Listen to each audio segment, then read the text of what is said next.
सुल्तान का कैरेक्टर ही सबसे इम्पोर्टेंट था और फिरोज तुगलक के सभी सक्सेसर्स एडमिनिस्ट्रेशन के मामले में वीक थे। सल्तनत रूल एक तरह से पुलिस स्टेट था जो फोर्स और अग्रेशन पर बेस्ड था।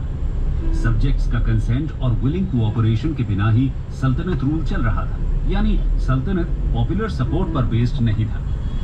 तुगलक्स के रेन में सल्तनत का वास्ट नेचर और उसके साथ पुअर मींस ऑफ कम्युनिकेशन और ट्रांसपोर्ट के चलते दूर दराज के रीजन्स पर रूल करना कठिन हो गया, जिसके कारण रीजनल रिवोल्ट्स शुरू हुए और उनको सप्रेस करना मुश्किल हो गया। इस तरह से देखा जाए तो तिमूर के इन्वेजन के पहले ही दिल्ली सल्तनत ऑलमोस्ट डेड हो चुकी थी। आगे के रूलर्स के इनकॉम्पिटेंस ने सिर्फ इसको स्पीड अप ही किया।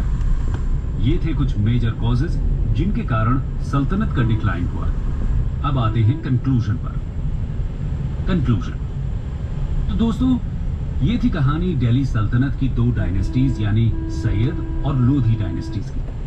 हमने देखा कि किस तरह तिमूर के इन्वेजन के बाद सैयद डायनेस्टी का इमर्जेंस हुआ। सैयद डायनेस्टी का रूल एक तरह से नॉर्थ इंडिया में स्ट्रगल का पीरियड था, जहां कई रीजनल स्टेट्स ने अपना इंडिपेंडेंस डिक्लेयर किया। इसके बाद लोधी डायनेस्टी ने एक तरह से दिल्ली सल्तनत को फिर से रिवाइव किया। इनके रूल में सल्तनत का एक्सपेंशन भी हुआ, पर इब्राहिम लोधी की इनकॉम्पिटेंस, इंटरनल रिबेलियंस और बाबर के इन्वेजन के कारण फाइनली 1526 में दिल्ली सल्तनत, जो 1206 में कुतुबुद्दीन ऐबक की मामलुक डायनेस्टी से स्टार्ट हुई, उसका एंड हो गया। The Vijayanagar empire. कहानी 14th सेंचुरी भारत की है। दिल्ली के सुल्तान मोहम्मद बिन तुगलक ने दिल्ली सल्तनत को मदुराई तक एक्सपैंड कर दिया, लेकिन उनकी कैपिटल को दौलताबाद शिफ्ट करने और टोकन करेंसी जैसी मिसगाइडेड पॉलिसीज सल्तनत के लिए भारी पड़ी और साउथ में सल्तनत का कंट्रोल कमजोर हो गया। मौके का फायदा उठाकर हरिहरा और बुक्का नाम के दो भाई 1336 में तुंगभद्रा के किनारे विजयनगर नाम का एक नया किंगडम एस्टैब्लिश करते हैं, जिसको आने वाले समय में 4 डायनेस्टीज संगम, सलुवा, तुलुवा और अराविडो रूल करती है।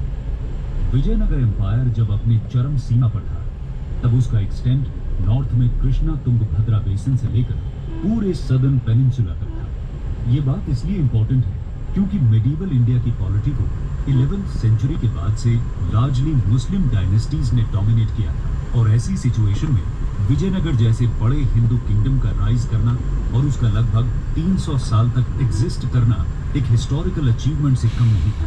वैसे पोर्चुगीज ट्रैवलर बारबोसा के हिसाब से विजयनगर रूलर्स डिवाउट हिंदू होने के बावजूद पब्लिक पॉलिसी में